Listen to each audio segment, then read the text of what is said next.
Hello everyone and welcome back to another Year 5 and 6 English tutorial.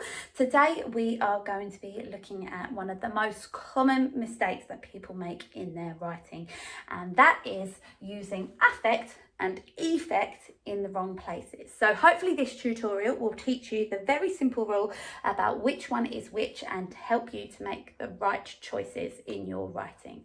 So let's look first of all at affect with an A at the beginning. Now that is the verb form, okay? And it is a verb which means to influence or to change someone or something. So if we are talking about affecting something, we're talking about changing it or influencing it. And you will see this verb in some of these different forms. So it might be affect on its own, it might be affects with an S at the end, affected with an ED ending, or affecting with an ING on the end. Okay, let's have a look at it in these three sentences that I've written here. So we've got your behaviour affects everyone. We could replace that word affects with the word changes. Changes. Your behaviour changes everyone. Okay, we could change it to the word influences. Your behaviour influences everyone.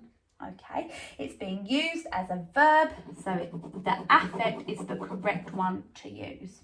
Here we've got the weather can affect your mood. Okay, I can replace that word affect with the word change. I could say the weather can change your mood, or I could say the weather can influence your mood, and it would still make sense. So I have used the correct one in that sentence. Here we've got tiredness affects your concentration.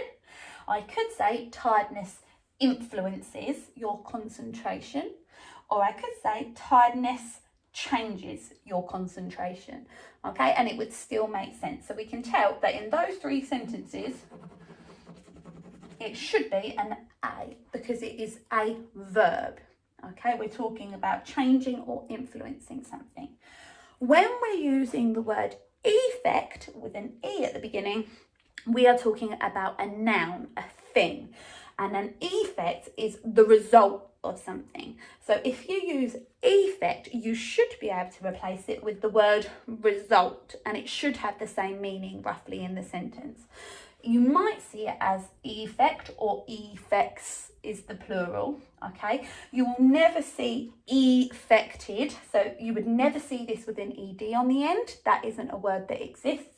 And you would never see effecting with an E at the beginning. So you know that if it's affected or affecting, it's got to be this one over here because that doesn't exist with an E at the beginning.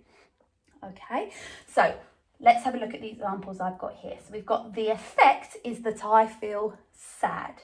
Okay, so I've built on this sentence over here. We said your behaviour affects everyone, your behaviour changes everyone. Over here, we've got the effect is that I feel sad. And I could replace that word with the word result. The result is that I feel sad. So I know that I've used it as a noun and the effect was the correct choice. The sun, so we had over here, the weather can affect your mood, can change or influence your mood. And then over here, I've said the sun has a positive effect on people's mood. Okay, so there I have used this word effect could be replaced by the word result. The sun has a positive result on people's mood. So I know that I've used it as a noun, and so the effect was the correct choice. Down here we've got tiredness affects your concentration.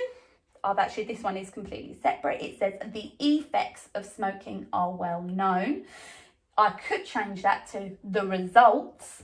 So the results of smoking are well known. So I know I've used it as a noun. It doesn't sound quite as good as my sentence, but it would still make sense. So I know that I've made a correct choice and that should be a noun. And so choosing the E form is correct. Okay, so hopefully with that rule in mind, you should be able to have a go at my next challenge. If I just put it away. So here I've written for you 10 sentences, and in brackets I've put either affect or effect. Okay, and I've written each time, some of them are affects, Some of them are effects, some of them are just affect or effect on their own.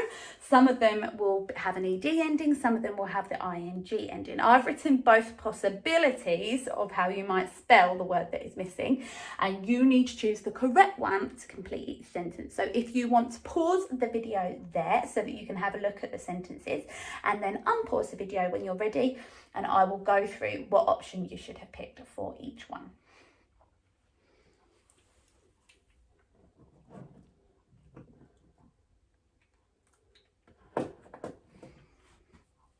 Okay, hopefully you've all managed to have a go at that now. So let's have a look at that first sentence. It says, will the changes affect or effect me? That one should be your verb, because they are change. Will the changes change me? Will the changes influence me? Okay, so we're using that as a verb. The second one, his disappearance affected or effected her deeply. That one should be affected as well. Remember, this word does not exist with an E at the beginning, so if it's an ED ending, it would have had to have been this A. The next one, the lockdown is affecting or effecting everyone. Again, it should have been your affecting. This doesn't exist as a word. Effect with an E never has an ing ending, and it is something, it is changing everyone, or it is influencing everyone, so that makes more sense. We've got the affects or effects of smoking are very serious, and you should have chosen effects. Okay, we could replace that with the word the results of smoking. Her words had a magical affect or effect on them. You should have chosen effect, had a magical result on them. I know his tantrums affect or effect you all, and you should have chosen affect. His tantrums influence or change you all. Exercise has had a huge affect or effect on his life. You should have gone for effect, have had a huge result on his life. Her kind words affected or effected the whole audience. Remember, effected doesn't exist as a word, so it would have had to have been this option. They are changing the whole audience, or they have influenced the whole audience. The last two, we've got the loss had a profound affect or effect on them all. It had a profound effect, a profound result on them all. And then their affect or effect on the class was unbelievable. Their result on the class, so it should have been effect for the last one. So thank you very much for watching this tutorial. Hopefully you've been able to get a better idea of which one is which in the different sentence types. What I would advise you to do is keep that rule in mind when you are writing, and keep a beady eye out in books and in newspapers, and certainly online, for all of the places where you will see lots of people getting this wrong. Thank you very much for watching, and hopefully we'll see you on the next tutorial.